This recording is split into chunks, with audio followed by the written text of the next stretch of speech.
आतंकवाद को पोषित करने में पाकिस्तान के मददगार रहे तालिबान ने कश्मीर पर नया रुख अपनाया है। तालिबान की राजनीतिक wing Islamic Emirates of Afghanistan के प्रवक्ता ने सोमवार को ट्वीट कर कहा कि कश्मीर विवाद भारत का आंतरिक मामला है और वो दूसरे देशों के मामलों में दखल नहीं देगा। इससे पहले ऐसी चर्चा थी कि तालिबान के दूसरे नेता कह रहे हैं कि कश्मीर विवाद के चलते भारत और तालिबान में कभी दोस्ती नहीं हो सकती। साथ ही ये भी कहा गया कि जब तालिबान सत्ता में काबिज होगा तो भारत से कश्मीर छीन लेगा। इन्हीं बातों को लेकर तालिबान की राजनीतिक शाखा के प्रवक्ता को ट्वीट करना पड़ा। रिपोर्ट्स के मुताबिक भारत ने ही तालिबान से इस मामले पर सफाई देने की महामारी की वजह से नुकसान झेल रहा ऑनलाइन कैब सर्विस कंपनी उबर 2 हफ्ते के भीतर दूसरी बार कर्मचारियों की छटनी करने जा रहा है। खबरों के मुताबिक उबर 3000 और कर्मचारियों की छटनी करेगा। इस छटनी का असर भारत में भी दिख सकता है। उबर के सीईओ दारा खुसरो शाही ने अपने कर्मचारियों को ईमेल के जरिए ये जानकारी दी है। सीएनबीसी की खबर के मुताबिक उबर ने दुनिया भर के अपने 45 ऑफिसों को भी बंद करने का फैसला कर लिया है। बता दें कि 6 मई को उबर ने अपने वर्कफोर्स को वैश्विक तौर पर 14% कम करते हुए 3700 कर्मचारियों की छटनी की थी।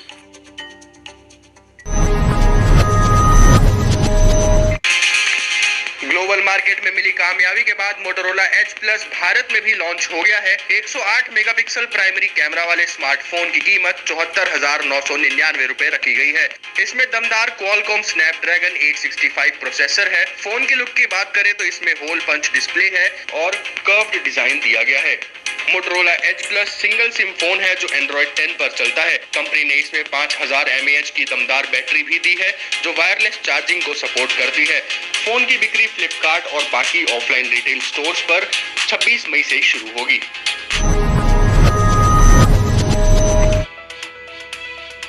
कोरोना वायरस की वजह से दुनिया भर में वर्क फ्रॉम होम का कल्चर बढ़ा है, लेकिन माइक्रोसॉफ्ट के सीईओ सत्य नडेला इसे सही नहीं मानते। द न्यूयॉर्क टाइम्स के साथ बातचीत में नडेला ने कहा कि परमानेंट वर्क फ्रॉम होम कर्मचारियों के स्वास्थ्य और उनकी मेंटल हेल्थ के लिए ठीक नहीं है। नडेला का मानना है कि virtual video call in person बैठकों की जगह नहीं ले सकती। आज की परिस्थिति में हम एक उलझन सुलझाने के लिए नई उलझन से रूबरू हो रहे हैं, साथ ही सामाजिक और पारस्परिक पूंजी को लुटा रहे हैं। बता दें कि माइक्रोसॉफ्ट ने घर से काम करने की अपनी नीति को कम से कम अक्टूबर तक बढ़ा दिया है। वहीं दूसरी तरफ ट्विटर के सीईओ जैक डोर्सी ने भी अपने कर्मचारियों को रिटायरमेंट तक के लिए घर से काम करने का विकल्प दिया है।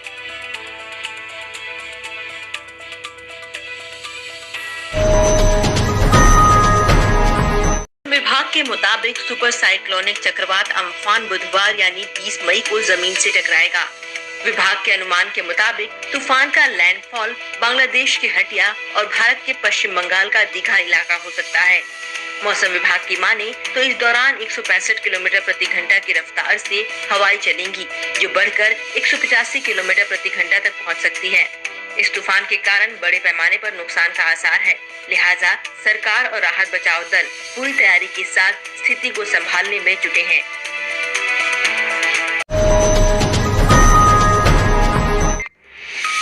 देश में कोरोना केस 1 लाख को पार कर चुके हैं। इसी बीच लॉकडाउन पार्ट 4 भी लागू हो चुका है।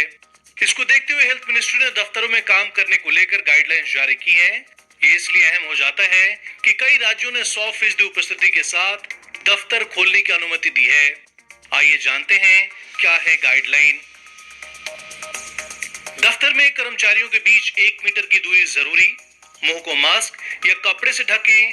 थोड़े अंतराल पर हाथ साफ करें।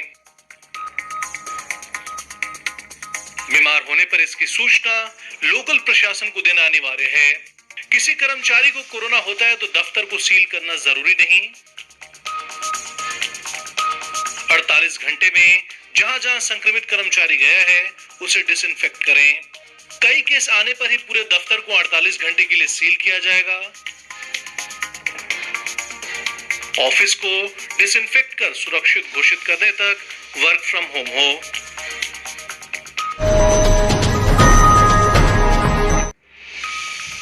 केंद्र सरकार ने प्रवासी मजदूरों की घर वापसी को लेकर एक बड़ा संकट खत्म कर दिया है। अब श्रमिक स्पेशल ट्रेन चलाने के लिए डेस्टिनेशन स्टेट से अनुमति लेने की जरूरत नहीं है। गृह मंत्रालय ने इसके लिए बकायदा मानक परिचालन प्रक्रिया यानी एसओपी जारी कर दिया है। इसके बाद अब गंतव्य राज्यों से अनुमति लेने की जरूरत नहीं रह गई है। इससे पहले रेल मंत्री पीयूष गोयल ने कहा था कि पश्चिम बंगाल, झारखंड और छत्तीसगढ़ श्रमिक स्पेशल ट्रेनों को मंजूरी देने में कोताही बरत रहे हैं। समझा जा रहा है कि इसी के मद्देनजर ये फैसला लिया गया।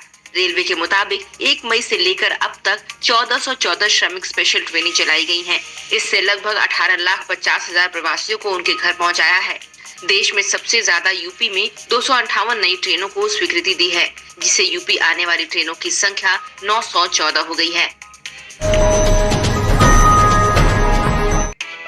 रेल मंत्री पीयूष गोयल ने मंगलवार को कहा कि रेलवे 1 जून से टाइम टेबल के मुताबिक प्रतिदिन 200 नॉन एसी ट्रेन चलाएगा, जिनकी ऑनलाइन बुकिंग शीघ्र ही शुरू होगी। राज्य सरकारों से आग्रह करते हुए पीयूष गोयल बोले कि वे श्रमिकों की सहायता करें और उन्हें नजदीकी मेन लाइन स्टेशन के पास रजिस्टर करके लिस्ट रेलवे को सौंप दे। इस लिस्ट की सहायता से रेलवे श्रमिक स्पेशल ट्रेन का संचालन कर सकेगा। इसके साथ ही गोयल ने श्रमिकों से कहा कि वे अपने स्थानों पर ही रहें और जल्द ही उन्हें ट्रेनों द्वारा उनके गंतव्य पर पहुंचा दिया जाएगा।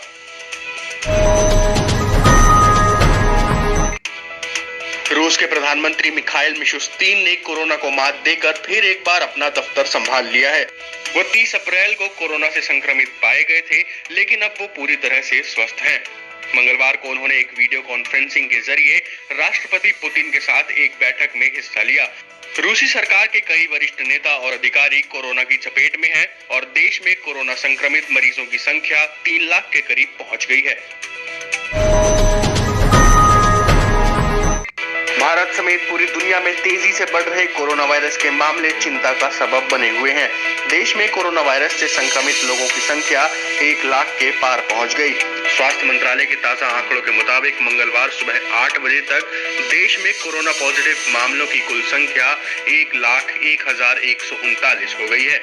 हालांकि ठीक होने वालों का आंकड़ा बढ़कर 39,174 हो गया है, जबकि इस बीमारी के कारण 3,163 लोग अपनी जान गंवा चुके हैं। तो वहीं दुनिया की बात करें तो मंगलवार रात 11 बजे तक दुनिया भर में कोरोना पॉजिटिव मामलों की संख्या बढ़कर 49,43,378 के पार पहुंच गई है, जबकि इस महामारी ने 3,22,020 से ज्यादा लोगों की जान ले ली है। हालांकि अब तक पूरी दुनिया में 19,36,658 से ज्यादा मरीज इससे रिकवर भी हुए हैं। राष्ट्रीय आपदा मोचन बल यानी एनडीआरएफ ने कहा है कि ये पहली बार है जब देश 2 आपदाओं का एक साथ सामना करने जा रहा है। एसएन प्रधान के मुताबिक ये बेहद भयंकर चक्रवाती तूफान की श्रेणी में आएगा और इसी हिसाब से तैयारियां भी की जा रही हैं। उन्होंने कहा कि हम कोविड-19 के समय में चक्रवात की दोहरी चुनौती का सामना कर रहे हैं और इस चुनौती की विशालता के अनुसार कदम उठाए जा रहे हैं। के द्वारा अभी फिलहाल 15 टीम उड़ीसा में है, जो कि डिप्लॉयड है और जमीन पर काम शुरू कर चुकी हैं, अवेयरनेस ड्राइव का, कम्युनिकेशन का और इवैक्यूएशन का। 19 टीमें वेस्ट बंगाल में ग्राउंड पर हैं और 2 टीमें वेस्ट बंगाल में रिजर्व में हैं। इस तरह 41 टीमों का टोटल डिप्लॉयमेंट दोनों राज्य मिलाकर है, अगर रिजर्व को भी हम लोग मान लें। सभी के पास वायरलेस और सैटेलाइट कम्युनिकेशन है और क्विक डिप्लॉयमेंट एंटेना है। अगर पूरा कम्युनिकेशन ठप भी हो जाता है तब भी वो एनडीआरएफ हेडक्वार्टर के संपर्क में रहेंगे और वहां पर कम्युनिकेशन सेटअप कर सकते हैं लोकल एजेंसीज के। लॉकडाउन 4 में थोड़ी छूट मिली तो दिल्ली की सड़कों पर पसरा सन्नाटा शोर में बदल गया। ये नजारा है आईटीओ और यमुना ब्रिज क्षेत्र का। दरअसल सोमवार को दिल्ली सरकार ने लॉकडाउन 4.0 में रियायतों का ऐलान किया था, जिसका नतीजा सड़कों पर रेंगती हुई गाड़ियों के रूप में दिखा। बहरहाल दिल्ली ने रफ्तार जरूर भरी है, लेकिन सरकार के लिए चुनौती भरा कदम भी साबित हो सकता है। गौरतलब है कि दिल्ली में कोरोना मरीजों की संख्या 10,000 के आंकड़े को पार कर गई है।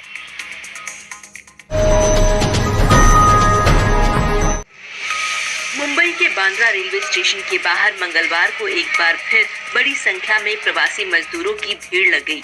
बिहार जाने के लिए ट्रेन पकड़ने के इरादे से यहां हजारों की संख्या में मजदूर इकट्ठा हो गए।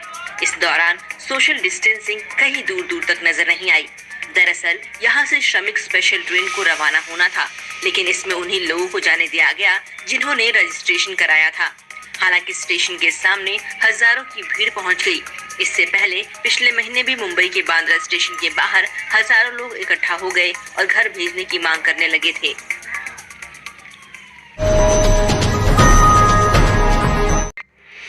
ब्रिटिश मीडिया मीडिया की रिपोर्ट के मुताबिक चेल्सी क्लब और इंग्लैंड के फुटबॉलर हडसन ओडाई को रविवार की सुबह गिरफ्तार कर लिया गया। उनकी गिरफ्तारी एक महिला के लगाए रेप के आरोप में की गई। पुलिस के कराए मेडिकल जांच में महिला के साथ रेप की पुष्टि भी हुई है। हालांकि इस गिरफ्तारी के बाद 19 साल के फुटबॉलर को बेल भी मिल गई। अभी तक इस मामले में चेल्सी की ओर से कोई प्रतिक्रिया नहीं मिली है। बता दें कि ओडाई कोरोना पॉजिटिव पाए जाने वाले इंग्लिश प्रीमियर लीग के पहले फुटबॉलर भी हैं, जिससे अब वो पूरी तरह से उबर चुके हैं।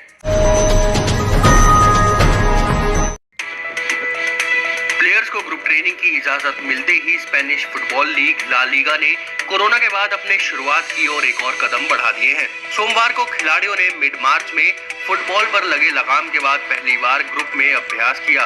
स्पेन में वैसे तो एक साथ 14 खिलाड़ियों को ग्रुप प्रैक्टिस की इजाजत है, लेकिन स्पेनिश फुटबॉल फेडरेशन ने फिलहाल 10 प्लेयर के ही ग्रुप को अनुमति दी है। ग्रुप ट्रेनिंग के बाद अब इस हफ्ते के आखिर तक पूरी टीम की साथ में प्रैक्टिस शुरू होने की भी उम्मीद है।